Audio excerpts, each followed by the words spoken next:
Estamos en la explanada y vamos a hablar de un nuevo lanzamiento literario que está teniendo muchísimo éxito porque supone el final de la trilogía de la Ciudad Blanca de la autora Eva García Saez de Urturi, que la tenemos aquí con nosotros y que nos va a hablar de este último libro. Aquí está, Los Señores del Tiempo pone fin a una saga súper exitosa, como ya digo, que tiene cada vez más fans y que esta novela esperemos que satisfaga a todas las inquietudes que se ha generado en torno a la trama, al personaje y que ponga broche de oro a lo que ha sido esta trilogía. Bienvenida, Eva. Bien hallada. De nuevo en la explanada. Y además, por una buena noticia como es que termina la saga, la trilogía de la Ciudad Blanca, con Los Hombres del Tiempo. Los Señores. Los Señores, perdón. Los Hombres del Tiempo de Mario Picasso. Los Señores del Tiempo, que pone fin a una historia que te ha dado muchas alegrías, ¿no? Sí, así ha sido. Desde que empezamos a publicarla en 2016, bueno, el número de lectores ha ido increciendo y, bueno, ya como ves, ¿no? Hace una semana eran 700.000 lectores, ahora estimamos que muchos más, ¿no? Porque en apenas 2 días llevamos 3 ediciones, de la primera de 100.000, la segunda de 35.000, etcétera. Es decir, está fulminando muchos récords, ¿no? Fíjate que con este tipo de fenómenos se generan muchas expectativas, sobre todo con este último libro que cerrará toda la historia. ¿Qué opinión te han trasladado los lectores? Pues ten en cuenta que la compraron el martes y bueno, ayer y hoy ya son los primeros que se la han bebido en 2 noches. Claro, ¿no? han ya devorado la novela. Claro, claro. La opinión general es que es la mejor de las 3, es la más completa porque no es solo thriller, sino que es una novela histórica metida dentro de un thriller, es decir, es una especie de Juego de Tronos patrio, ¿sí?, metida dentro de un thriller, ¿no? Entonces, pues la verdad es que están todos con lo que se llama el subidón literario, ¿no? Esa borrachera literaria que tienes justo después de haber leído una novela. Así que, bueno, las primeras opiniones son fantásticas y, bueno, los editores también que lo han leído y demás, todo hay un run, ¿no? Un rumor dentro del mundo editorial que ya pasó desde el primer momento con El Silencio y bueno, creemos que está, pues bueno, está superando ya todas las expectativas, ¿no? Ajá. Eva, en esta ocasión, como bien has comentado, hay una novela dentro de la propia novela, digamos que son 2 líneas narrativas que convergen en algún punto. Entonces, ¿esto te ha resultado más difícil a la hora de llevarla a cabo? Ha supuesto un reto creativo, que era, yo siempre me planteo escribir una nueva novela, como ya van 6 novelas en 6 años publicadas, siempre me planteo que la siguiente novela me suponga a mí un reto, pues para seguir viva, digamos, como escritora y para seguir motivada, ¿no? En este caso el reto era doble porque había 2 géneros, una era el thriller, es decir, tenía que seguir habiendo un caso policíaco y demás, y tenía que haber una novela épica, una novela histórica al uso, y luego pues había que maridarlas y cada capítulo tener una voz, ¿no? Una voz de un hombre contemporáneo, que es Kraken, en el año 2019, y otra voz de un hombre que vive en el medievo, ¿no? el conde Diago Vela, y es una voz obviamente con su problemática y con su manera de pensar y de definir la vida de un hombre del medievo, ¿no? Has comentado que es como un Juego de Tronos patrio, sí, ubicado en Vitoria. Sí, en todo el reino de Navarra y de Castilla. También es un poco Los Pilares de la Tierra, que fue anterior al fenómeno Juego de Tronos. ¿En qué sentido? Que también cuenta la historia de estas tensiones que se generaban entre un monarca, el señor del feudo, en fin, que está ambientada en una época medieval y que todo esto se traslada muy bien. Te has tenido que, imagino, informar muchísimo de ciertas costumbres de la época, que además se ven reflejadas en el libro, que esta parte a mí me encanta, la de, bueno, pues todas las costumbres que has trasladado. Para eso hace falta una labor de investigación también muy profunda, ¿no? Sí, de todas las novelas de esta trilogía ha sido la que ha requerido más documentación, porque ten en cuenta que era una época muy concreta, que era el Reino de Castilla y el Reino de Navarra a finales del siglo XII, y había muy pocas fuentes primarias de documentación, ¿no? Entonces ha habido muchísimas charlas y muchas entrevistas con los mayores expertos que hay ahora mismo en medievo de la zona norte de la península,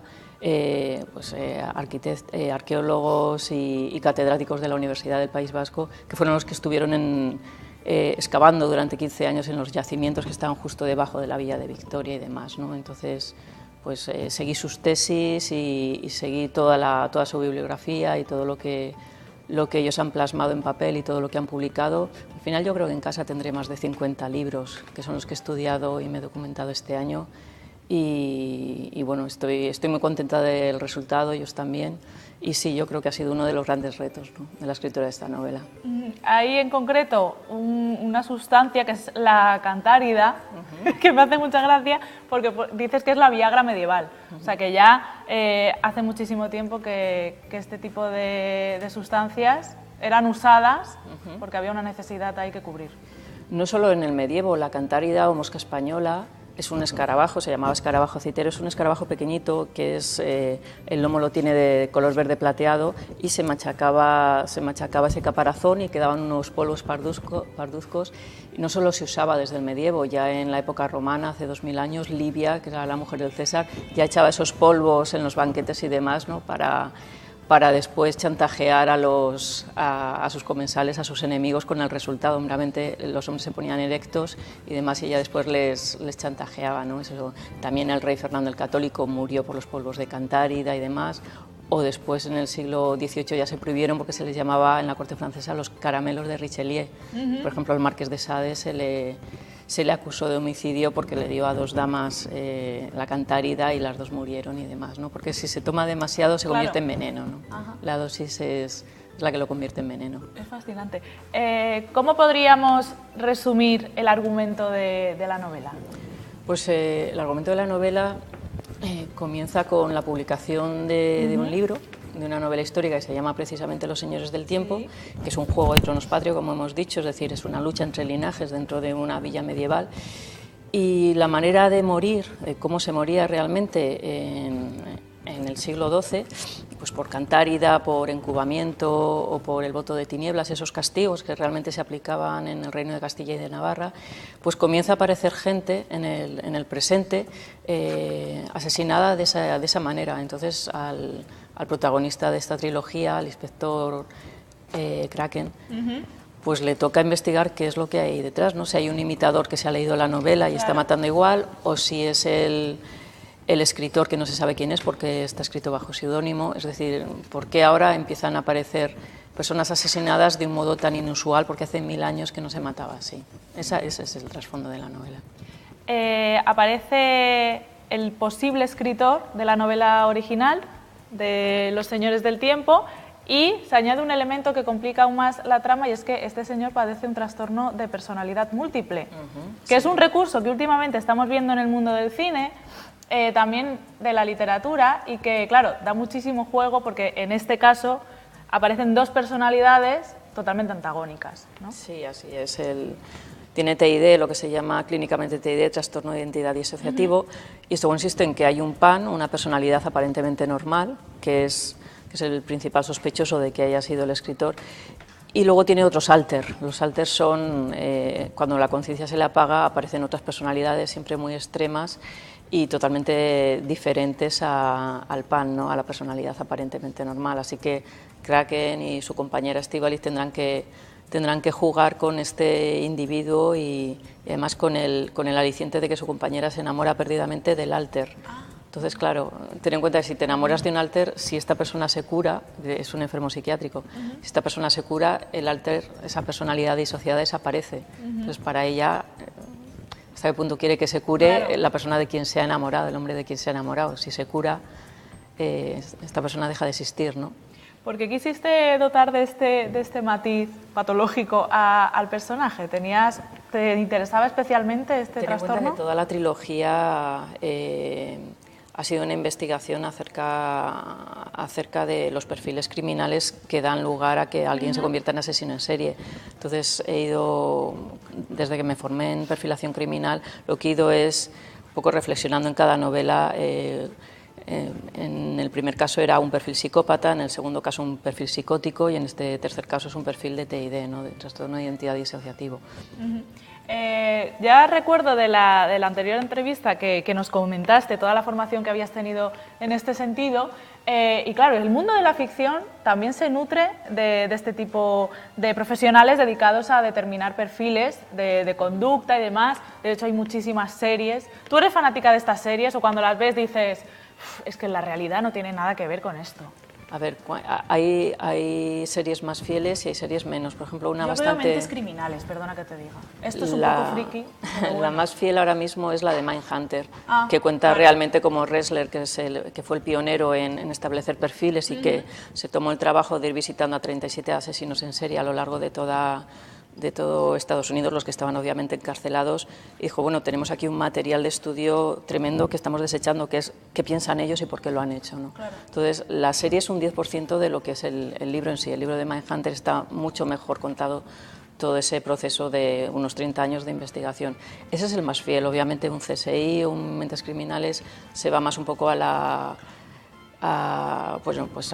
escena impactante, no tiene nada que ver los plazos de las pruebas, etcétera, etcétera y tal, ¿no?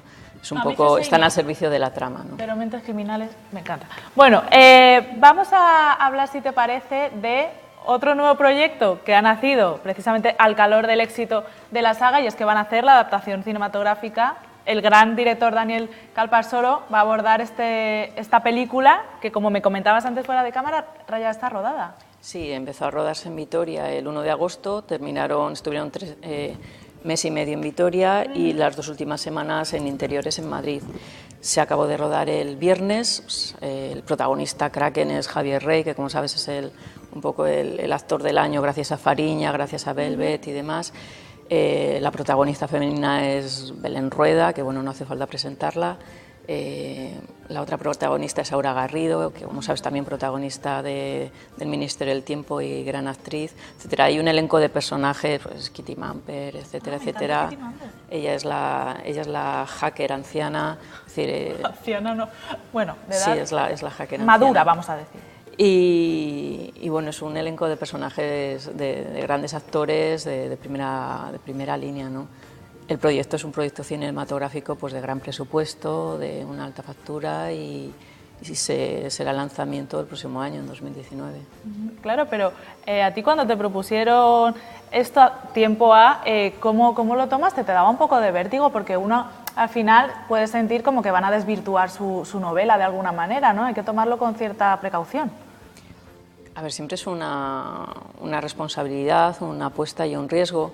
En este caso no era solo por mí, por el hecho de qué pueden hacer con tu novela, ¿no?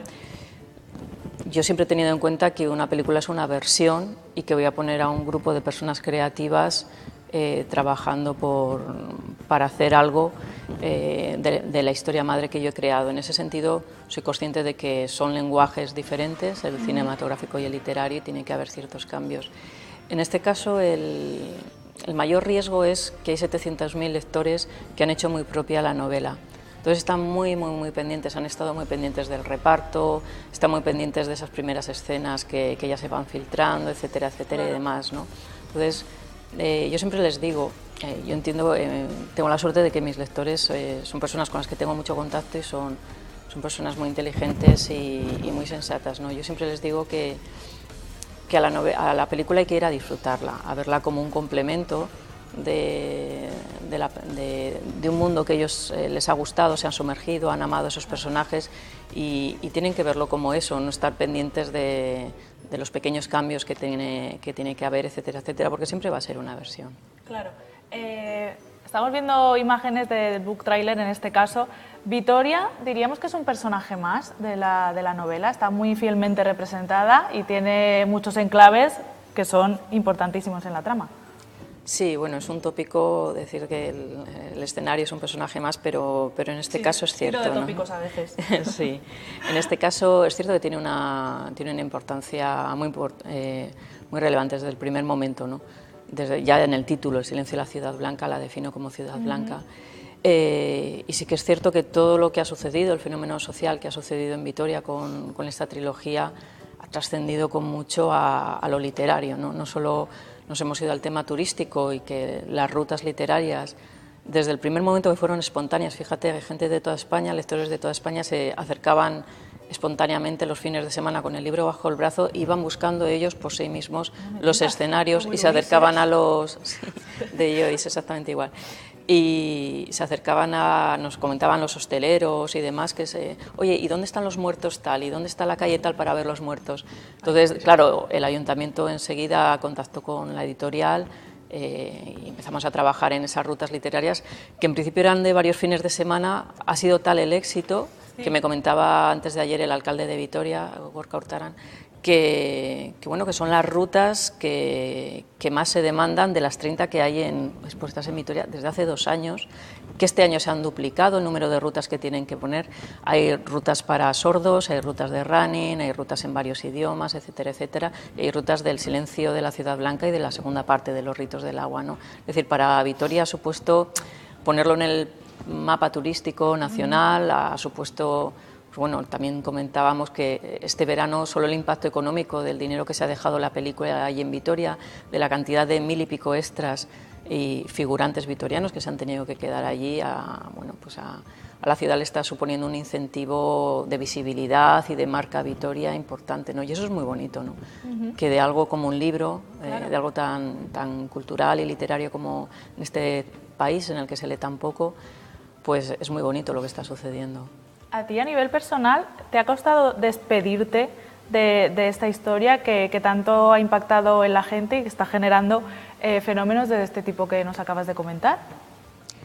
Yo desde el primer momento que empecé a trabajar en la trilogía, que fue justo después de publicar la saga de los longevos en 2012, tenía claro unos cuantos casos que iba a incluir y tenía muy claro que iba a ser planteamiento, nudo, desenlace, una especie de viaje del héroe del protagonista, de Kraken, ¿no?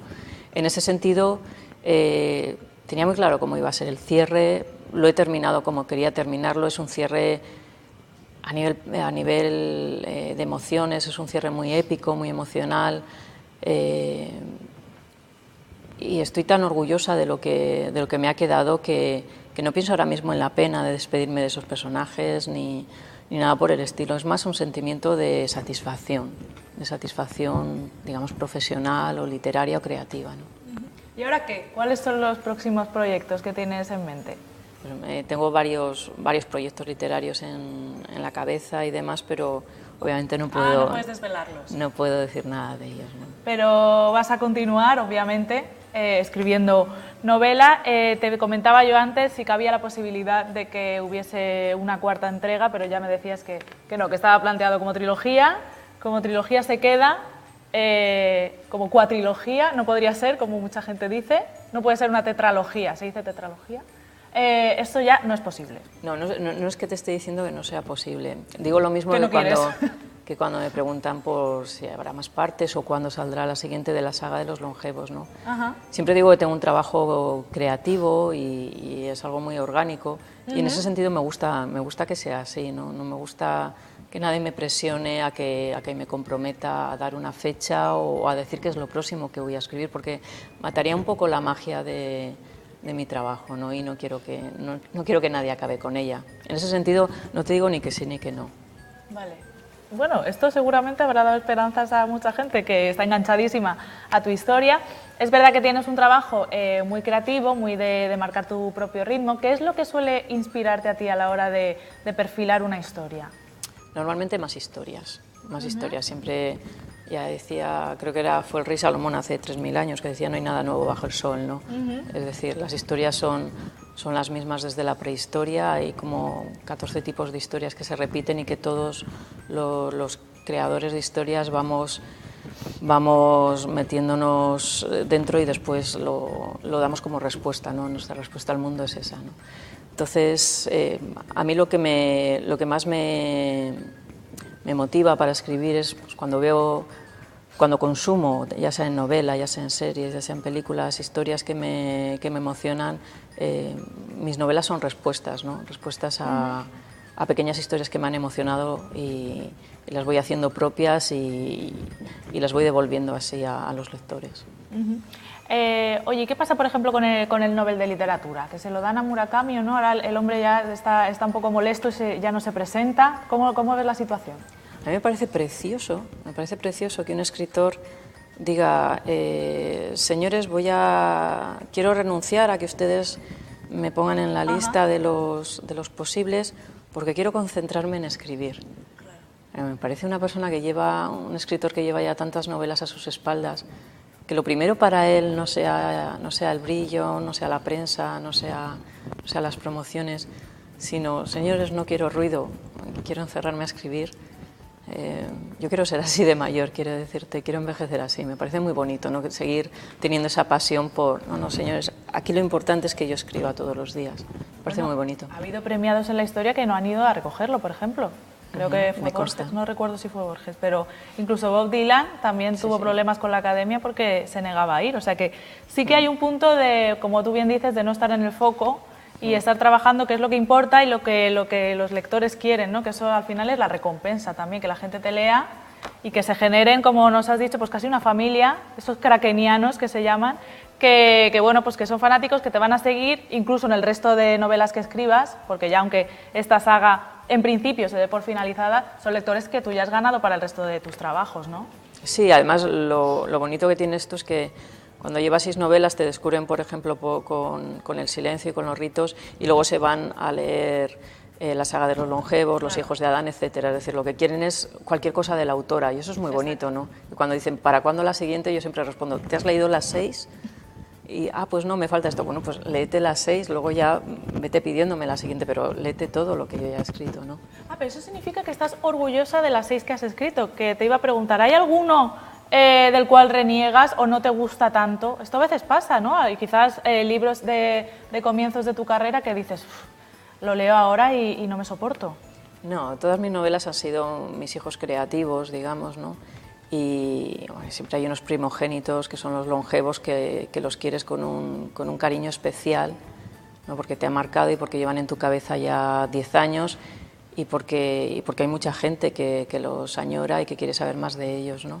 Que por cierto, en Los señores del tiempo todo el flashback medieval está protagonizado por los personajes de la saga de los longevos, ¿no? Por Lur, por Yago, Nagorno, Gunnar y Lira, ¿no? Era un pequeño regalo que quería hacer a todos mis lectores anteriores, ¿no? Pero es cierto que todas mis novelas las recuerdo con muchísimo cariño y para mí también es un poco la recompensa, ¿no? Más allá del ruido, más allá de lo que opinan los lectores. Yo me siento orgullosa cuando paseo en mi casa por la biblioteca y veo los lomos de las 6 novelas que he escrito y demás. Pues me gusta a veces abrirlo, releerlo y al final mi opinión es la más importante para mí, ¿no? Yo sé en qué condiciones he escrito cada novela, yo sé qué sentía en ese momento de mi vida y como te digo, son mis hijos literarios los 6 y les tengo todo el cariño que puede tener una madre, ¿no? En esa biblioteca, aparte de tus 6 libros, intuyo que habrá muchos más. Sí. ¿Cuál o cuáles estáis leyendo, por ejemplo, en estos momentos? Aunque no sé si la promoción te deja mucho tiempo para... Sí, siempre, cuando eres escritora, básicamente lo que eres eres una ávida lectora, ¿no? Entonces siempre hay tiempo para las letras. Ahora mismo estoy con distintas maneras de abrir la boca, ¿no? De usar la boca, que es la de Rupi Naur, y es una poeta, bueno, pues que tiene toda esa fuerza de la rabia y demás, ¿no?